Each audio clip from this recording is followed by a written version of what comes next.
the megalithic age. The age of the megalith, the age of the stone. The BBC hands. Do the BBC hands. And I'll do Neil Oliver. Oh, Neil Oliver. Today Really? I'm Yeah, you be Neil, I'll be with the hands. Yeah, I'm Neil Oliver. Yeah. I can't stop and talk because I'm too busy. Yeah. I actually think Neil Oliver's great, but... Right then, we're recording, so... Yeah. What should we do? I don't know. Well, we've got a bit of an adventure, myself and Thomas Sheridan here. We're in Wiltshire.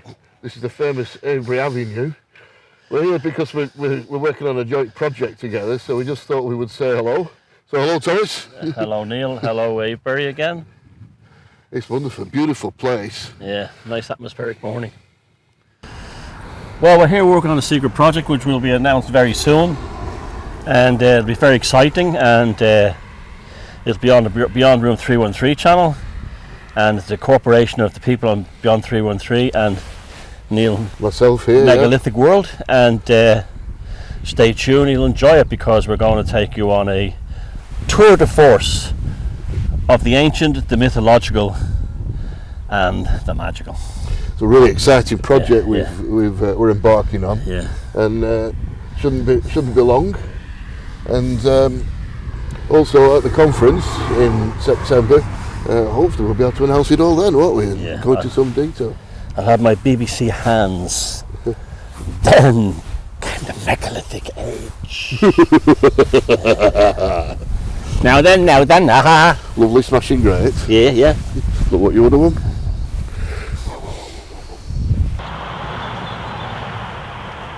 So we're still on our expedition or our journey around Somerset, and we've come here to visit Dion Fortune's grave. And this is it. You can just see the top of it there, but it's I mean, it's not a massively elaborate grave. You'd expect more somehow, but Dion Fortune, Violet Mary Evans was her real name. Died just after World War II, January 1986, or 1946, January 8, 1946, yeah. So what do you know about Dion Fortune? I've read the Mystical Cabal and a few of her books, but...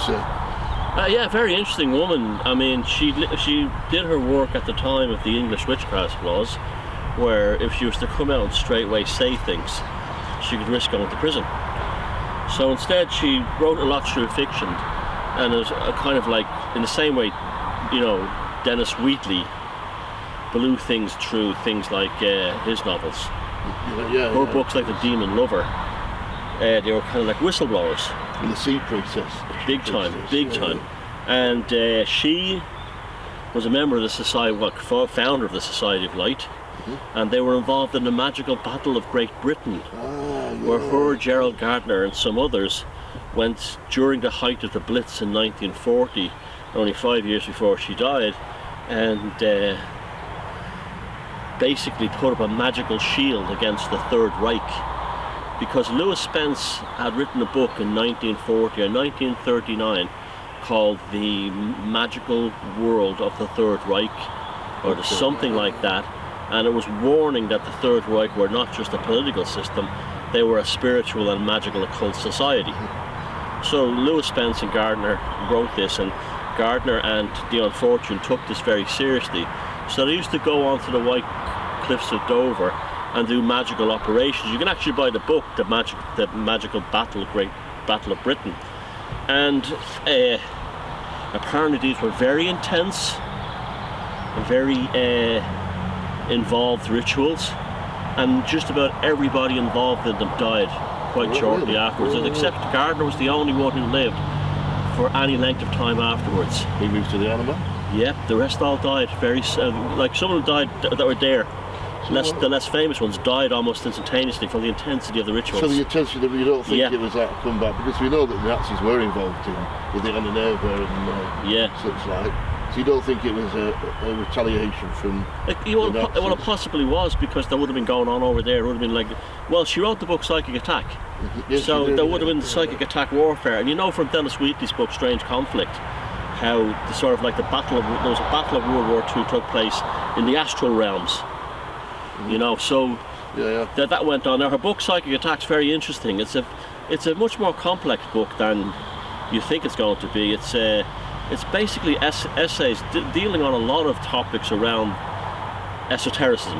Yeah, she spoke of when she was a young girl, didn't she? When she was working in a factory or something, she was being bullied. Yeah. And that kind of triggered the whole thing off, really. Yeah. And she thought she was getting psychically attacked by this lady. There was also, in the book, it's quite, for its time, it makes shocking reading that after World War I, veterans used to come up and admit terrible things to her. Like they would have this, say the two fellas were fighting in World War I, and one guy was shot, and just as he was dying, the other guy would have this desire to sodomize him, and would sodomize his comrade as he was dying, and they didn't know why, and they came to her saying, why did I do this? And it was all about soul harvesting, life energy harvesting. Now she was writing about this before anyone. Now these were published in magazines, these are articles, but they were also put into the novels. But remember, the English witchcraft law was still prosecuting people. You remember that famous case of the mystic who went to prison first, announcing that HMS Hood had been sunk by, I think it was the Bismarck or the Tirpitz, the loss of 4,000 seamen, and that was considered a catastrophe in World War. At the worst, the darkest point, the Admiralty had withheld going public with the information because it was a terrible, nasty, disastrous propaganda thing. And lo and behold, she knew because she had been contacted by the spirits, the bardo, of the seamen who had went down on the Hood. They put her up in prison for the rest of the war. Yeah, because she thought she was a spy. But they knew she wasn't a spy, and the guy who interviewed her said no, she wasn't a spy. She definitely had some kind of mystical powers. Absolutely. But it was still, they weren't. So she came. Her Crowley, Wheatley, even like Yeats, McGregor's, Mathers, and the rest of them all came from a time when you could actually go to the clink for having involved yourself in witchcraft. The leftovers from the Malus Maleficarum of King James, that culture still existed. So Dion Fortune, groundbreaker. Absolutely. Groundbreaker. And the woman's, well. I have tremendous respect for the woman's legacy, and people like us. I mean, when you think of what this spawned out of that, right? Not only did you have the witchcraft revival, the occult revival, the esoteric revival, but we probably wouldn't be studying things like megaliths, Atlantis, all kinds of things, Freemasonry, if it wasn't for her legacy in bringing the stuff out with the Society of Light. So, thank you, Dion Fortune. A lot to thank you for, haven't we? Yeah, and a very humble grave, but what a legacy. It's amazing. You'd expect more. Well, it's like H.P. Lovecraft grave in Providence is not much better than this. It's the same. It's the work of the life, not the monument. Very well looked after though. It's obviously loved. Someone's left a book here. In different, it's coins, lots of old coins. Some old pennies and things, and it's obviously being looked after. All these plants are new. Yeah. And, lovely. So there we go.